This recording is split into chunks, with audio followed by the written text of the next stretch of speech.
You know, before I take questions, I want to thank so many people who made this day possible.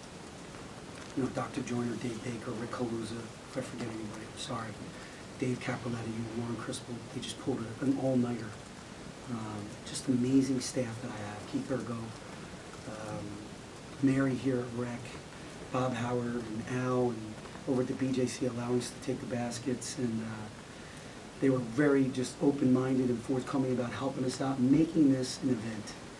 And it was an event. We don't, obviously the outcome isn't great, but man, that was awesome. To be a part of that was just amazing. And my staff is amazing. They did an incredible, incredible job of putting together a first-class event.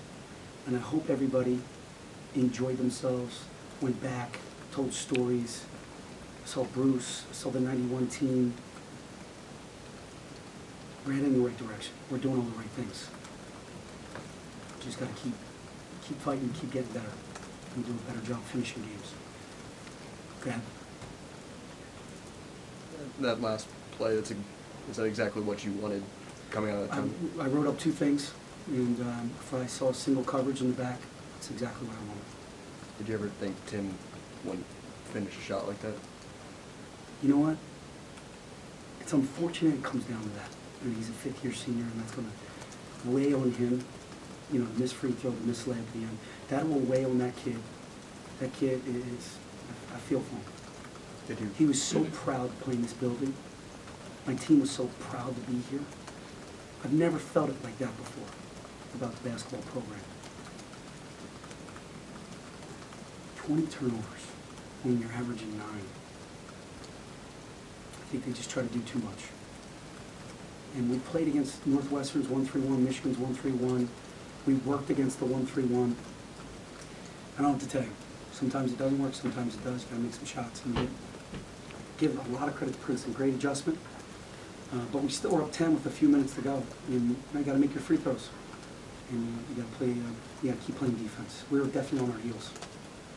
Pat, you talk about the great atmosphere, and the guys talked a little bit about it being kind of a missed opportunity to build off of that. How do you kind of view that? I'm disappointed because I think we had some new fans today. You know, I think it was obviously a difficult outcome, but I think they appreciate the way we play.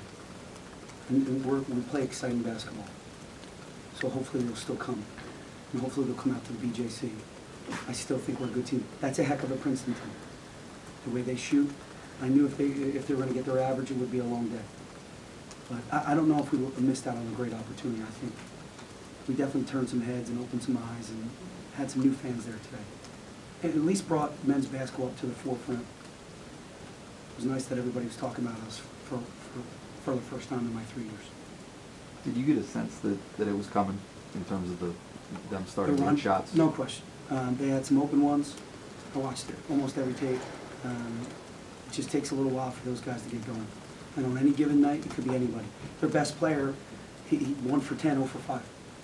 So we did a pretty good job with him. But we knew Will Barrett really could get it going, and he did. He did. And it wasn't like we did anything differently. You know, it's 3 minutes to go. Now it's 6. Now it's 3. And we got to learn from that. You know, I thought, you know, something we worked on the last 2 days, after Duquesne, after Marshall, after Longwood, you know, finishing games. And we haven't learned it yet. We just haven't learned it yet. How do you kind of work on finishing games and learning? End-of-game situations in practice. Putting ourselves in the moment, being intense, running those cuts, running those plays, switching up defenses. You know, we're a free throw away, a stop away from being sitting up here celebrating. Because it should be celebrated. This should be celebrated.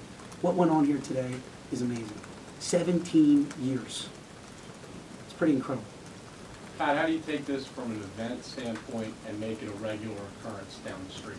What's next? How do you create the same excitement? I'm running out of tricks. I'm running out of, I have nothing up my sleeve anymore, you know? Is it more than just winning in your eyes? No, it's definitely winning, but we got to continue to be out there. I got to continue doing what I'm doing. You know, get out there and talk to the kids, be in the community, go in the classrooms, But I think if we can win some games, I think they'll come out. I mean, the BJC used to have a packed house. You know, hopefully, we bridge the gap a little bit. Because that was an exciting feel, just to be in there and be able to coach in that building. You know, I'm very blessed to have been a part of that. How do you handle the next few days, because you won't play until next Sunday and they have finals this week, you know?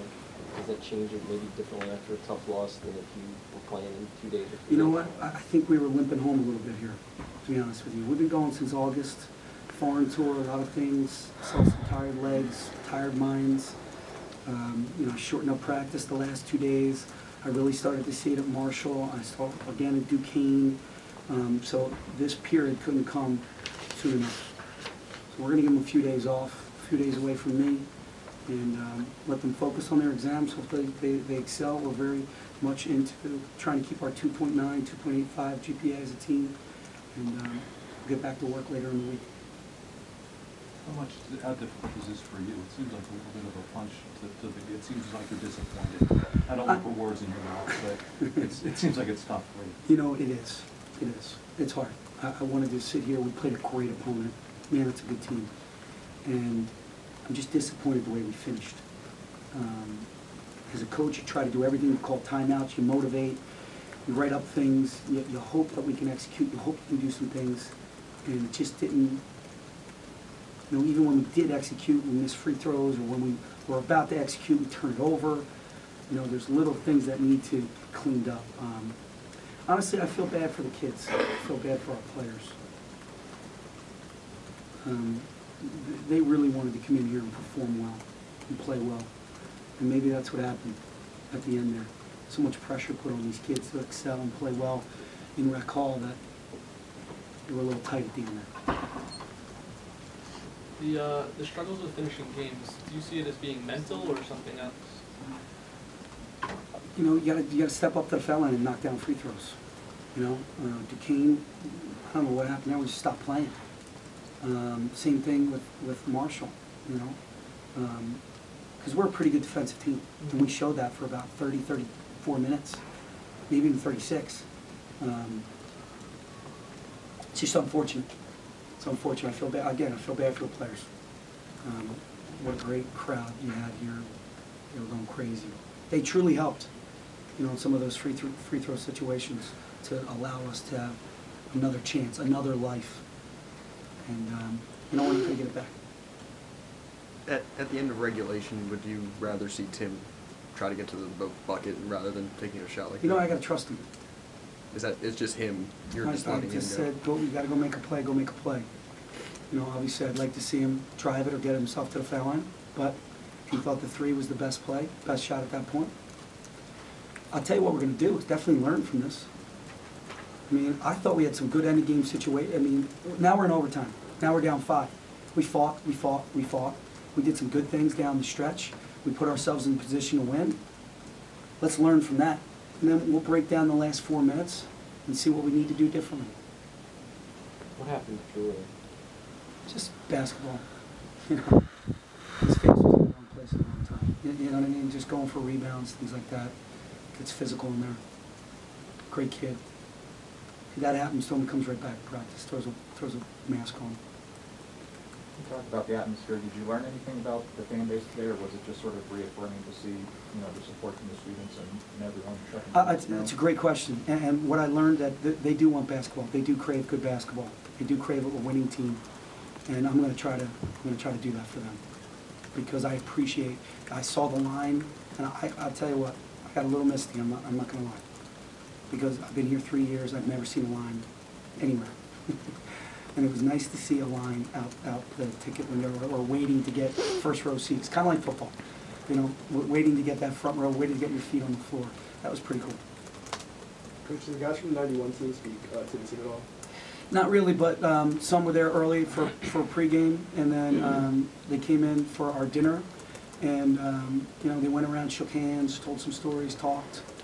There was only 2 guys, so at the time, not enough of them were there. But you know, hopefully we can get some words of wisdom. But what a great team to have back, to be able to talk to your guys. You know, which is, again, we're tapping into our tradition, which is exciting. Do you think John Johnson's return next week can kind of provide a lift to your team after? Yeah, that's a good point. Yeah, I think he's going to inject some energy. I think he's going to lift us and raise us up a little bit, which is what we need. I'm telling you, this time off, it's the best time for it. And then him coming in and help us out would be great. They could get home for Christmas for a couple days, and then it's on. But I'll tell you this, we are prepared for playing the Big Ten. They play like Wisconsin. They play like Michigan. We are prepared. They all have shooters out there. They have 5 shooters on the floor.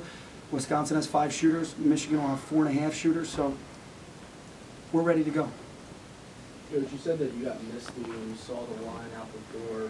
Before the game, when the stands filled up, did you allow yourself a moment to take it all in, or was it just mindset? You know, I was in game mode at that point, but I did do it this morning. I showed up at rec about 8:30 with my daughter, and I sat up in the stands with her, way up in the well, not way up, but up in the rafters, and just, you know, your vision became reality. And again, I thank everybody who was a part of it. I mean, they put on an incredible show today. And everything was detailed, everything was organized. Just an incredible group here. And I know people don't think they want good basketball. You saw it today, firsthand. It was there. People want to see us win. People want to see us excel. That's exciting to me. For as good of a team as you thought that Princeton was, did you expect to have as big of a margin as you did at one point in that game? Actually, I didn't. I didn't think we'd be up. I don't even know what we were up. What were we up? What was the largest? So we were up 20, and I honestly couldn't, you know, I was like, wow, we're playing some good basketball, we're doing some good things. But inside, I've watched them too many times. And my brothers went to Penn, and I watched Princeton growing up, and you just know it's about to come. You know it's about, and you just got to weather it. You got to weather it. You got to get yourself to the foul line, which I thought we did, but we didn't convert. And then you just, you know, we turned it over too many times, and you got to take care of the ball. 20 turnovers against Princeton. Look, they had 25 points off the turnovers. Enough said. Guys, thanks so much. Thanks for being here. Happy holidays.